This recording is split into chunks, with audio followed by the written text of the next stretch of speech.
So hello and welcome to another in the series of Café Insights. I'm Andrew Vine, CEO of the Insight Bureau, and today I'm in conversation with Chris Colbert. How are you doing? I'm doing great. How are you? All the way from Boston. All the way. Well, Chris is here because of FinTech Festival that's going on this week, and a few other things that we've been working on together. But until recently, Chris, you've been the Managing Director of Harvard Innovation Labs. So tell us a little bit about that. What goes on in the Innovation Lab? It is effectively an incubator for Harvard students and Harvard alumni, startups from all 12 schools. I think the thing that makes it magical is that it represents all 12 of the schools that make up Harvard. So you've got Harvard Business School, the Design School, Government, Education, Law, Medical, Public Health, so on and so forth. And it's that diversity of student and diversity of perspective that I believe is one of the sort of critical factors in driving successful innovation. That you can't solve complicated problems with singular points of view. So it's an incubator with, as I said, student and alumni startups. Over the course of the 4 years I worked there, we probably had 1,000 teams come through. Wow, that's a lot. Yeah, it's sizable operation. Yeah.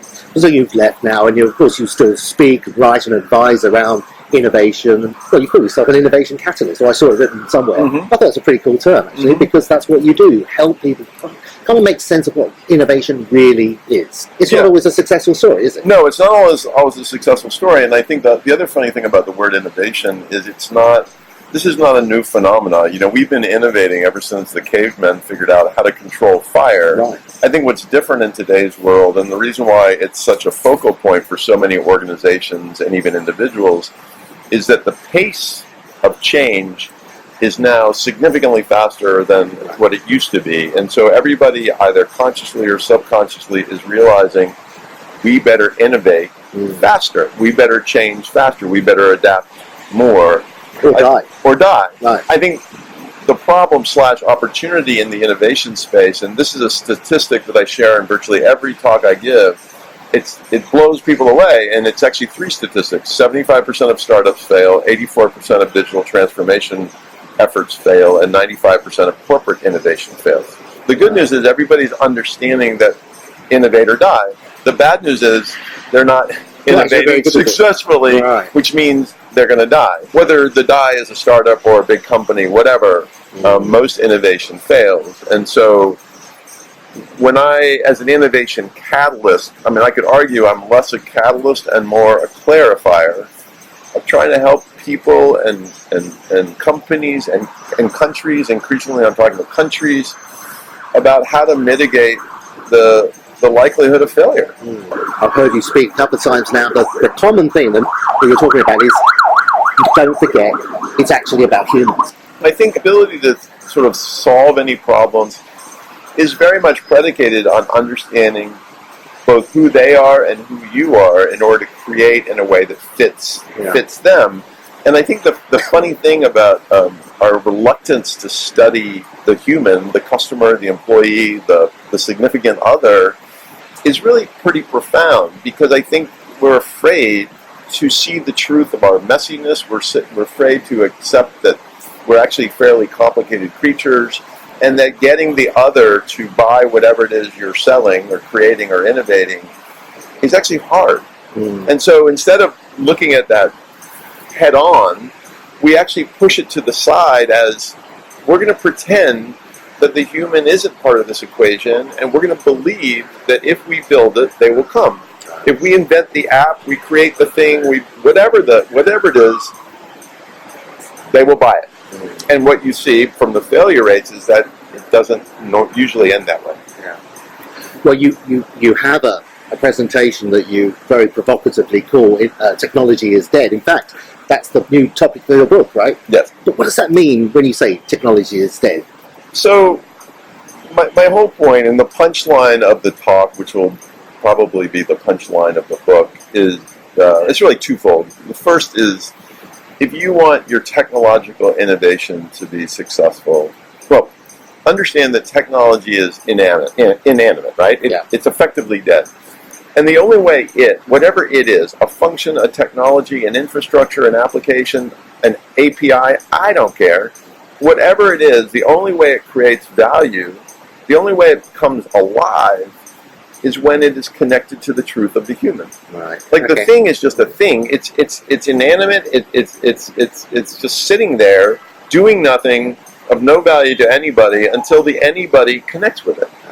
And so that's part one. And then the second punchline, if you will, is that technology, when it does come alive, has the ability, oftentimes has unintended consequences that come with it. And what I write about and what I speak about is the importance of people, all of us, taking responsibility for better understanding the downstream consequences of some of these innovations that are happening in our world today. And they are very real and very serious. You know, one of the examples I used, which I just read last week, is that there are now remedial programs, effectively halfway houses for video gamers to learn or relearn social skills, to actually learn how to talk to another human being. Yeah. I don't think that's okay. Yeah. So anyway, that's the point. And much of your thinking could be applied to, really a bit of a framework for thinking about really big challenges that we face in the world. Absolutely. When you were in Korea and you were in Argentina and other places where they really wanted to tap into what was the innovative process that works. Right. Yeah. I mean, I'll give you one example of how I think the human factor and the importance of decoding human in order to write the right innovation code is essential, is this issue of climate change. So we all talk about climate change, we read about climate change, we theoretically care about climate change, at least those that believe in climate change. But if you examine our behaviors, we're actually not doing anything about climate change. And so we've got to bring the behaviors into the center of the climate change education, communication, and even policy equation to begin to actually solve it. If we don't change our behaviors, the outcome is, we know what the outcome is. The other thing I would say about the sort of methodology is, and when I was in Korea, I talked with the Seoul Metropolitan Government about this. One of the biggest things that gets in our way is our predilections and our biases.